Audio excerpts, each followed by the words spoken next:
Assalamu alaikum. This is Dr. Faria Bukhari from Pakistan Party. Today I want to talk about why I filed a petition against United Nations that I have filed on change.org that you may have seen already. I have already given a very long talk on the conflict of interest that's associated with the non-government organizations and the non-profit organizations who are actually giving biased decisions and judgments based upon the financing that they're getting. And we all know that a quarter of the budget of United Nations comes from United States. And United States foreign policy is aligned with the foreign policy of Israel. So what we see as a result is that we have two blistering conflicts of both the Palestine and the Kashmir conflicts that are still staying as they were 70 years ago. The occupation remains, the people are suffering. There have been massive attempts by both Israel and India to instill a fear and to create an enslaved state in both the areas in the form of a siege. It's one of the biggest imprisonment of our history, where millions have been captured and put in a state of a prison in a heavy militarized zone. We're talking about both Gaza and Kashmir. Very similar scenarios.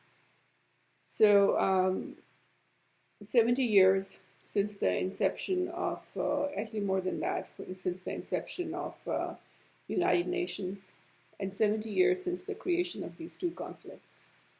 And what have we seen so far? I understand that a lot of resolutions have been passed in the United Nations. However, what has resulted? What are we seeing today? We're not seeing any results. We're not seeing any change. In fact, we're seeing a significant escalation of violence against the people of Gaza and against the people of Kashmir. So let me tell you what prompted me to file a petition against the United Nations.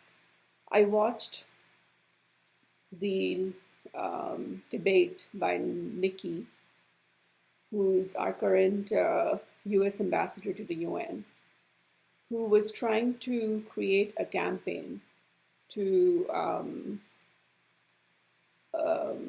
penalize BDS. BDS, as you know, has been a fundamental historic movement that has been able to provide the Palestinians a platform through which they've been able to raise mass awareness throughout the world about the atrocities committed by Israel against them. And Nikki gave a recent debate in the United Nations and had a significant response from the audience who were present there. Almost every other person was clapping and encouraging her when she openly condemned BDS and said that BDS was doing it out of anti-Semitism, which is absolutely unacceptable, because BDS is not doing this out of anti-Semitism. Now, I have no relationship with BDS. I'm talking as an independent person, as a totally neutral person.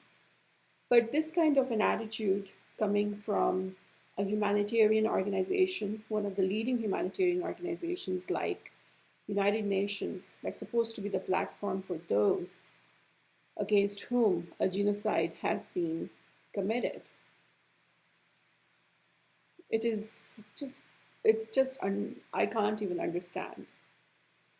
So, I mean, what we are trying to say is that if we have money, if we are rich, and if we have arms and we are powerful, we have the right to go up to the United Nations platform and say whatever we want, just because we are powerful, just because we have arms, just because we have money. That's not acceptable. You cannot do that. Because no matter what Nikki said, nobody can negate the amount of war crimes that have been committed against the Palestinians in Gaza by Netanyahu's regime that is still being committed. We're talking about right now, they're in a state of siege. They hardly have any access to clean water or food or aid, and above all, security of their children. We have even heard stories, we have even heard news about organ harvestation of Palestinian children who have been hijacked and kidnapped by the Israeli forces.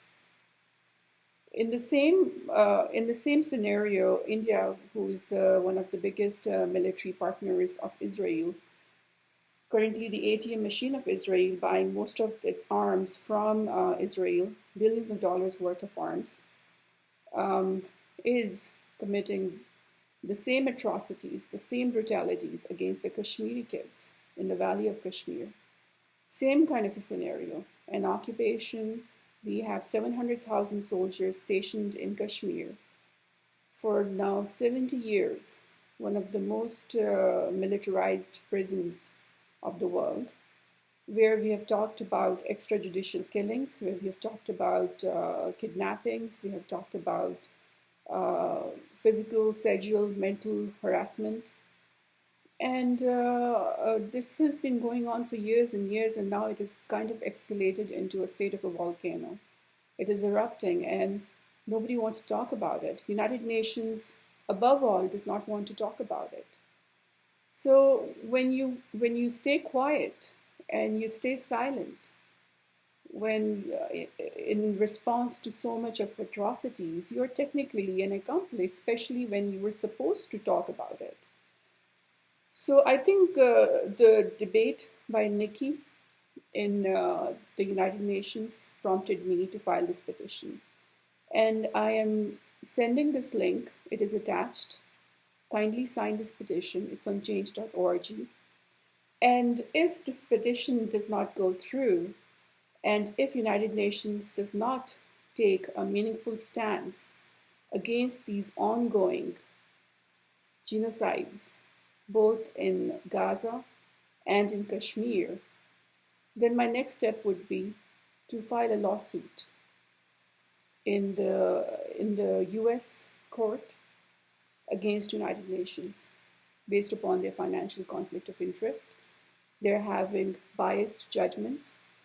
They are doing favoritism to their funding agencies by neglecting, abandoning, and ignoring these ongoing slaughterhouses committed by the allies of their biggest funding agency. Thank you very much. Don't forget to sign the petition. Appreciate it. Thanks.